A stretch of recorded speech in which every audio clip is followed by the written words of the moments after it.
ఓం శ్రీ గురుభ్యో నమః. ఆదౌ దేవకి దేవి గర్భజననం గోపీగృహే వర్ధనం మాయాపూతన జీవితాపహరణం గోవర్ధనోద్ధారణం కంసచ్ఛేదన కౌరవాదిహననం కుంతీసుతాన్ పారణం ఏతద్భాగవతం పురాణకథితం శ్రీకృష్ణ లీలామృతం. ఓం నమో భగవతే వాసుదేవాయ. ఓం క్లీం శ్రీకృష్ణాయ గోవిందాయ గోపీజనవల్లభాయ నమః. ఓం క్లీం శ్రీకృష్ణాయ గోవిందాయ గోపీజనవల్లభాయ నమః. ఓం క్లీం శ్రీకృష్ణాయ గోవిందాయ గోపీజనవల్లభాయ నమః. ఓం క్లీం శ్రీకృష్ణాయ గోవిందాయ గోపీజనవల్లభాయ నమః. ఓం క్లీం శ్రీకృష్ణాయ గోవిందాయ గోపీజనవల్లభాయ నమః.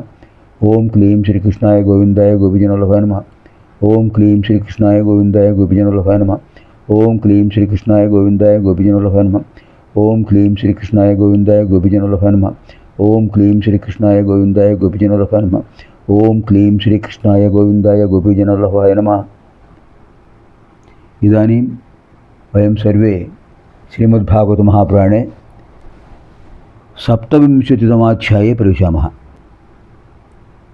పురంజనుడు చాలా సంతోషంగా ఉన్నారు.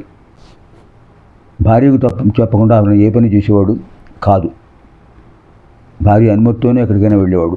అలాంటిది ఒకసారి భార్యకు చెప్పకుండా వేటకు వెళ్ళాడు పురంజనుడు. చాలా దూరం వెళ్ళాడు. ఎన్నో జంతువులను వేటాడాడు. సాధు జంతువులను హింసించాడు, సంహరించాడు. అలసిపోయాడు. ఇంటికి వెళ్ళాలని అనుకున్నాడు. రాజధానికి వెళ్ళాలని అనుకున్నాడు. వెళ్ళాడు. అది విన్నాం కదా ఇంతకుముందు 26వ అధ్యాయంలో. అక్కడ ఆవిడకి కోపం వచ్చింది. నాకు చెప్పకుండా వేటకు వెళ్ళాడు అని. నాకు చెప్పకుండా ఏ పని చేయడు, అలాంటిది ఎందుకు వెళ్ళాడు అనుకుని ఆవిడ భర్తతో మాట్లాడకుండా అంతఃపురంలో కోపగృహంలో ప్రవేశించింది. మాట్లాడలేదు. ఆవిడ మాట్లాడకపోతే ఇతనికి ఏమీ తోచదు, బాధ కలుగుతుంది. సరే నెమ్మదిగా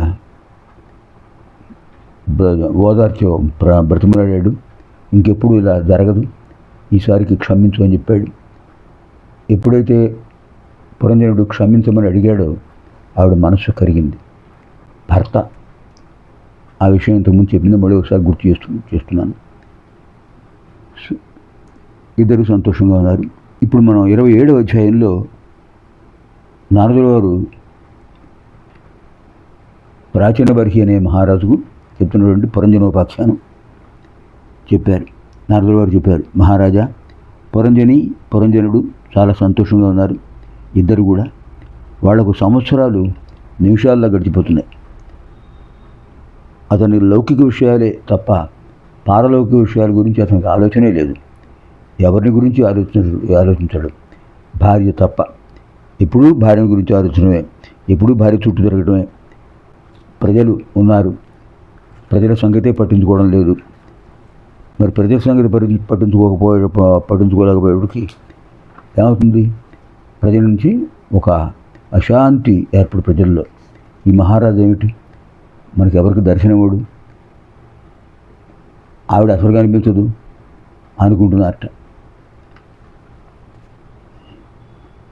కామాతురాణం న భయం న లజ్జ.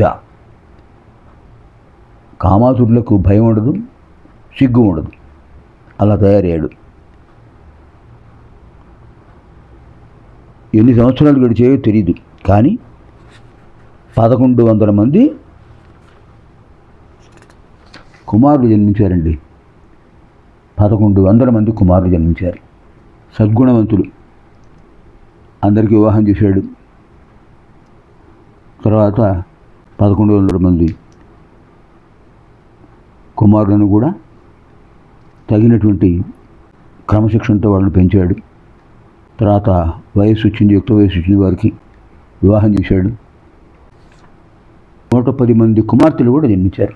110 మంది కుమార్తెలు కూడా జన్మించారు. వాళ్ళు పెద్దవాళ్ళయ్యారు. వివాహాలు చేశాడు. అందరికీ తగిన కోడళ్ళు వచ్చారు, తగిన అల్లుళ్ళు వచ్చారు. అందరూ సంతోషంగా ఉన్నారు. అతని కుమారులు ప్రతి ఒక్కరికి మళ్ళీ 100 మంది కుమారులు జన్మించారు. దాంతో మొత్తం నవద్వారపుర నగరం అంతా కూడా అతని కుటుంబంతో క్రిక్కిరిసిపోయింది. ఇలా ఆ పాంచాల రాజ్యం, పాంచాల దేశం, అది ఆ ప్రాంతం పాంచాలం.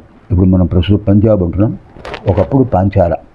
ఆ పాంచాల దేశంలో నవద్వారపురం అద్భుతంగా సస్యశ్యామలంగా అలా పురంజనుడి యొక్క సంతానంతో విలసిల్లుతూ ఉంది, ప్రకాశిస్తూ ఉంది.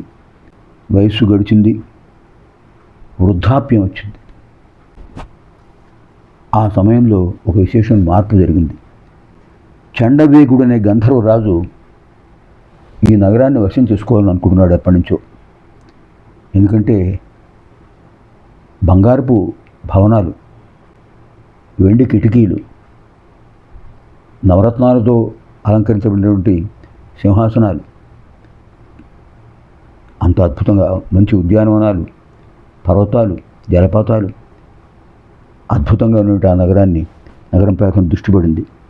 వాడు పేరు చండవేగుడు. వాడు గంధర్వరాజు.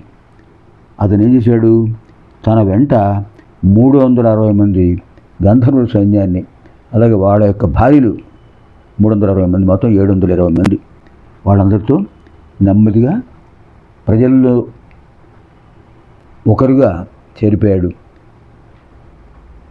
వాళ్ళు ప్రజల ఇతర దేశాల నుంచి వచ్చారా, ఇతరుల ప్రాంతాల నుంచి వచ్చారా అనే గమనించే శక్తి, గమనించే తీరికే లేదు మహారాజుకు. ఎంతసేపు భార్య కదా, భార్య కుటుంబం.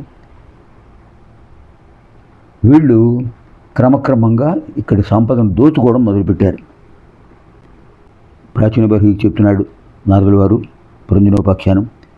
వృద్ధాప్యంతో ఏమీ చేయలేక రాబోయే అరిష్టాన్ని గమనించి కూడా ఏం చేయలేని స్థితిలో ఉన్నాడు.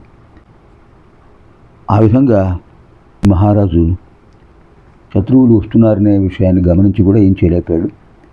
యవనరాజు వచ్చాడు. ఆ యవనరాజు తన సైన్యం, యవనులు, అలాగే ఈ ప్రచండ వేగుడు అతని సైన్యం, వీళ్ళందరూ నవద్వారపురంలో ప్రవేశించారు. మొత్తం ఆక్రమించేశారు.